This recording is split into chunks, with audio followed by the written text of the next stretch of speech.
Here is the greatest lie ever told to the American public. Renting is throwing money away. Your parents told you this, your friends told you this, and the bank definitely told you this. They say that paying rent is paying someone else's mortgage. They say that owning a home is the only way to build wealth. They call it the American dream. But for most people in 2025, the American dream has become a financial nightmare.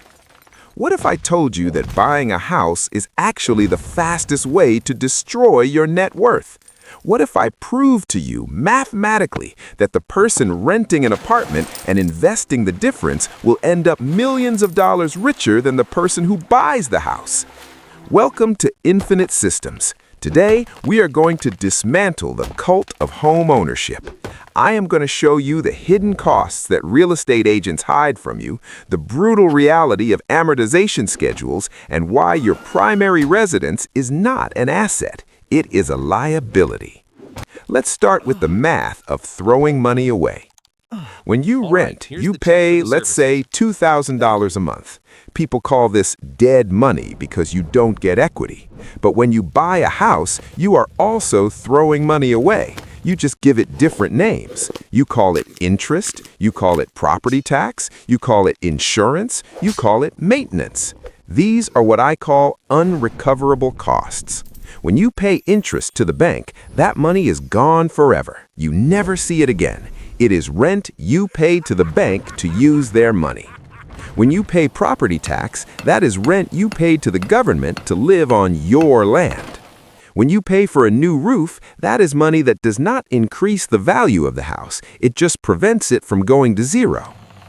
Let's run the numbers on a $500,000 house with a standard interest rate. Most people think, I bought the house for $500K, I sell it for $800K, I made $300K profit. Wrong.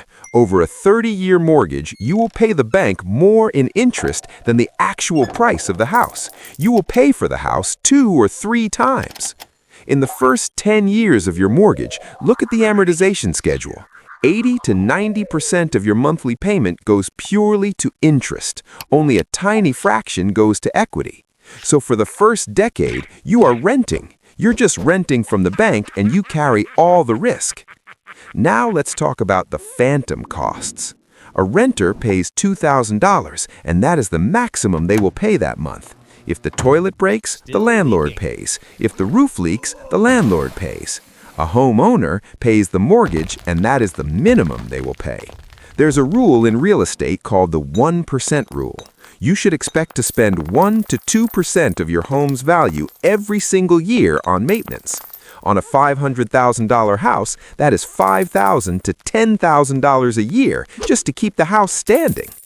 Boilers explode, pipes burst, termites eat the wood. When you rent, these are annoyances. When you own, these are financial emergencies that destroy your ability to invest. And this brings us to the biggest factor, opportunity cost.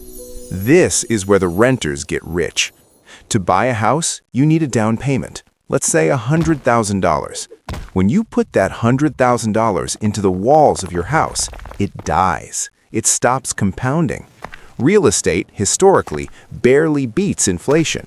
It grows at maybe 3–4% a year.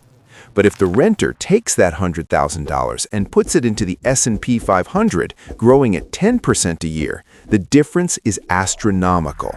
Over 30 years, that down payment invested in the market grows to $1.7 million. The equity in the house grows to maybe $800,000.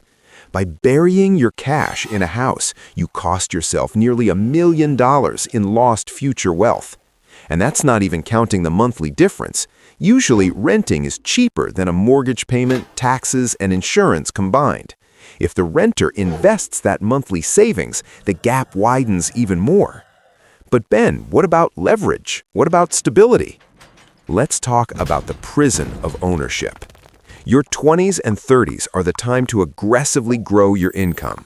The best way to grow income is to switch jobs or move to new cities. If you rent, you are agile. You are a speedboat. You get a job offer in New York, you pack 2 bags and go. You double your salary. If you own a house, you are an aircraft carrier. You are stuck. You can't move. You have to sell the house, pay 6% agent fees, pay closing costs. It takes months. So you turn down the job offer. You stay in the lower-paying job because you are anchored by your asset. The house ends up costing you hundreds of thousands of dollars in lost career earnings. Society sells you homeownership as freedom, but ask anyone with a massive mortgage if they feel free. They don't feel free. They feel trapped. They can't quit their job because the bank needs to be fed. True freedom is liquidity. True freedom is having cash in the bank and investments that pay you, not a pile of bricks that eats your money. So, should you never buy a house? No, I am not saying that. Buying a house can be great, but you must stop viewing it as an investment. A primary residence is not an investment. It is a consumption decision. It is a luxury. It is like buying a very expensive car that you can sleep in. You buy a house because you want a backyard for your dog. You buy a house because you want to paint the walls purple. You buy it for utility and happiness, not to get rich. How do you know if you can afford it? Use the 5% rule. Look at the total value of the house, multiply it by 5%, then divide by 12. If your monthly rent is lower than that number, you are mathematically richer by renting. For example, on a $500,000 house, the 5% rule says the cost of capital and maintenance is about $2,000 a month. If you can rent a similar place for $1,800, renting is the smarter financial move. You take the difference, you invest it, and you beat the homeowner. Don't let peer pressure bully you into a bad financial decision. Your friends posting photos with their sold signs? They are celebrating debt.